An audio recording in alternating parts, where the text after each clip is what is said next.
Hello, this is Wes. Today I'm going to talk about Junji Ito. Here is Uzumaki. It's a horror manga about spirals, if you haven't heard of it. But you probably have, because it's very popular.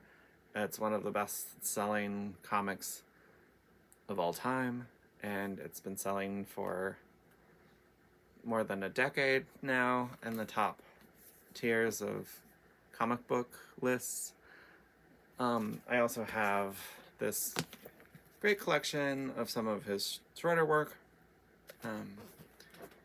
And if you've read any of his stuff, you'll notice that most of his work stars a teenage Japanese girl. And in the West, we view his work as targeted towards a general audience. But in Japan, it's very common for this type of horror to be targeted directly towards teenage girls. So it's not a coincidence that all of his stuff stars teenage girls, because that's who he's writing for.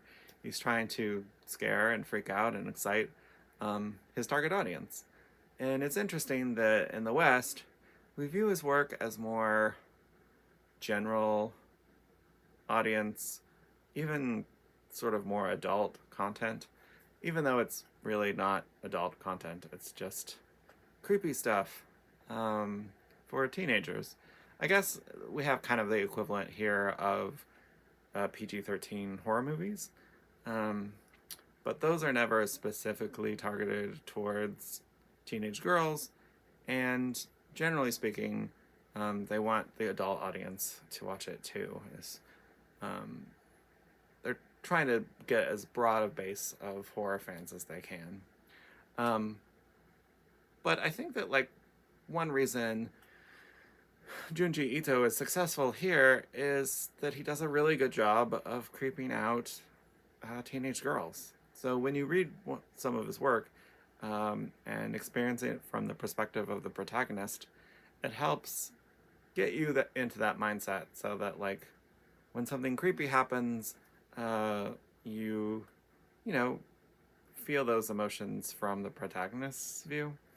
I'm not sure they would have the same effect if it had an adult protagonist, or even a male protagonist is very rarely used and probably wouldn't work as well.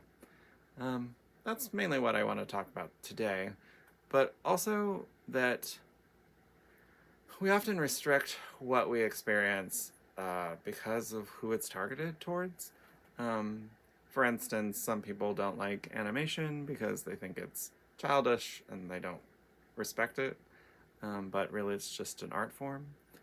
And even things that are targeted towards kids, such as Up or Wall-E or Spirited Away or Howl's Moving Castle, all of those are targeted towards kids.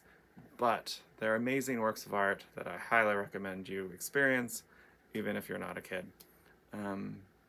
And often those people the creators of these works are keeping adults in mind,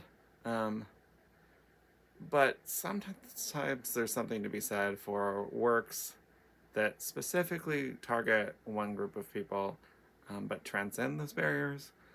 I guess